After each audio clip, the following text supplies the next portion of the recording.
Okay, we are dropping you straight into the action. Move 1. White plays pawn to e4.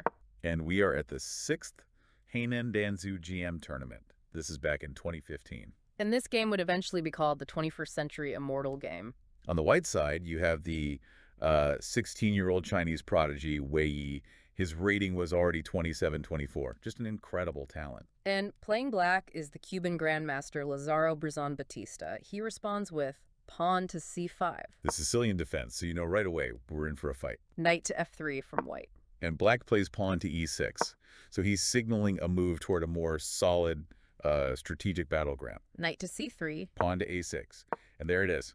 That's the Scheveningen setup. So what does that tell us for those who might not know It immediately tells you this game is going to be a race. It's white attacking on the king side versus black trying to generate counterplay on the queen side. Classic stuff. White plays bishop to e2, keeping it flexible. Knight to c6.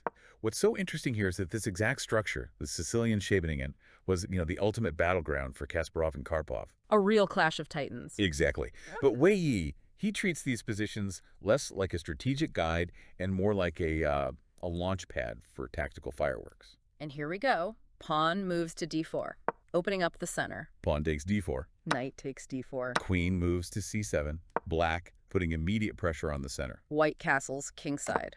A standard move, getting the king to safety. Knight moves to f6, and the position starts to take shape. Bishop to e3, developing another piece, fighting for that d4 square. And bishop to e7. Black is just preparing to castle himself. Now, white plays pawn to f4. And that is a very clear statement of intent, isn't it? It really is.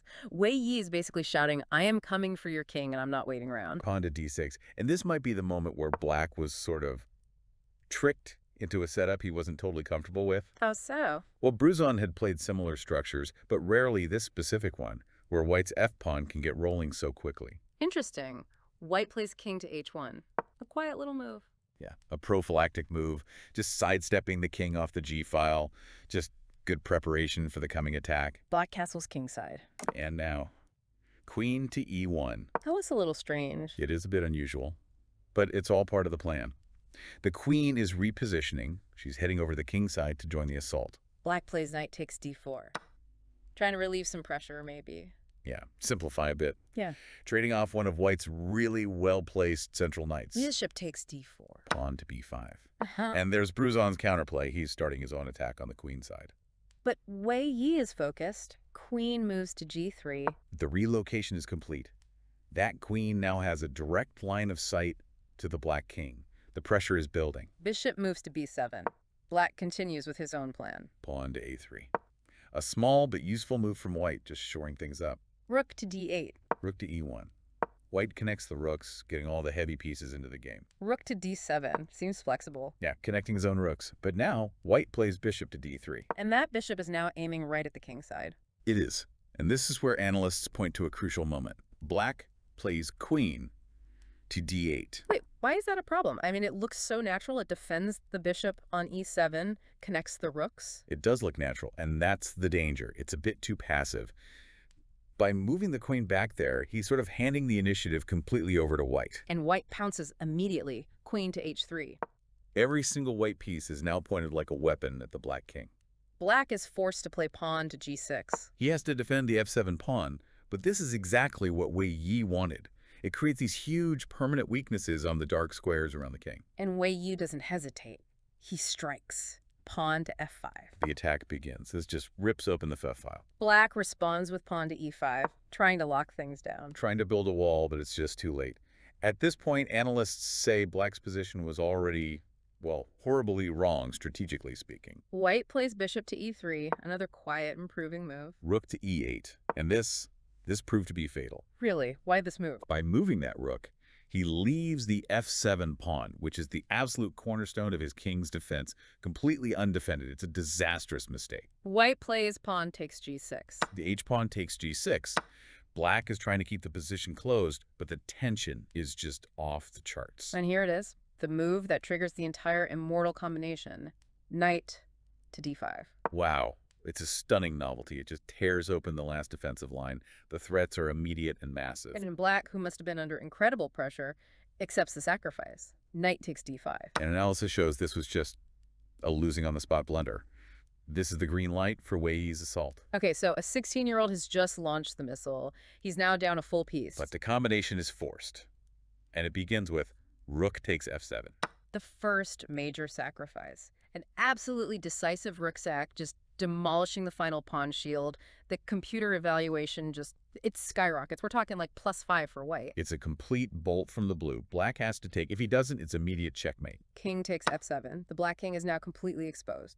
Queen to h7, check.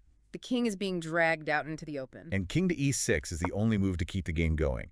If he retreats to f8, it's bishop to h6, checkmate. Beautiful. So king to e6 it is. Now, pawn takes d5, check. Such a simple little pawn move, but it's absolutely crucial.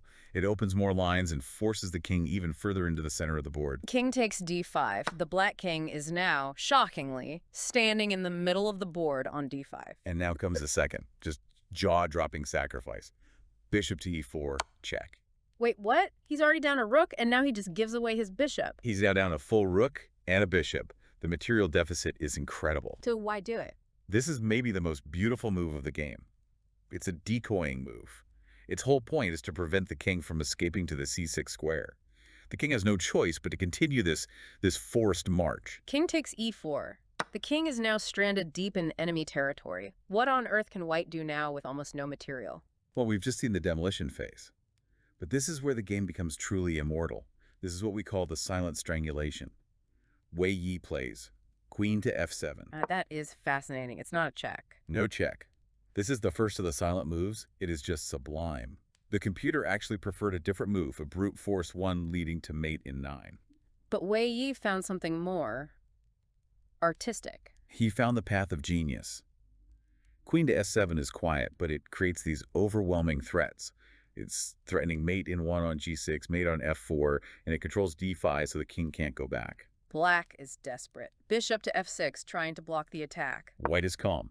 Bishop to d2, check. Just improving the pieces. King moves to d4. Bishop to e3, check. He's just repeating moves for a second to get his bishop to a better square. It's cold, precise, and absolutely lethal. King moves back to e4. And now for the second silent move. Yeah. Queen to b3. Another quiet move. These non-checking moves are the ones doing all the damage. Absolutely. This move cuts off more escape squares and threatens queen to d3 mate. The king has to run again. King moves to f5. He's trying to flee to the side of the board. But there's no escape. Rook to f1, check. The final piece joins the attack. King to g4. The king is now right on the edge of the board. And here's the third silent move. Yeah. The one that sealed it. Queen to d3.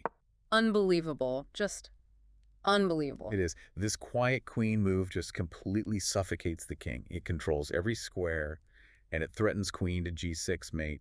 Black is completely lost. He tries a desperate shot with bishop takes g2, check. King takes g2. The last hope is gone. Queen to a8, check. A final useless check. King to g1. Back to safety. Bishop to g5. Black is just waiting for the end. Queen to e2, check. Tightening the net. King moves to h4. I mean, just look at that journey. The king has gone from g8 all the way across the board to h4. It's incredible. Now bishop to f2, check. The only move is king to h3, stranded. And here it is. The final beautiful move that forces resignation. Bishop to e1. And with that, Bruzon Batista resigns. That final move, bishop to e1, it's pure genius. It defends the f2 square and prepares inescapable checkmate threats on the third rank.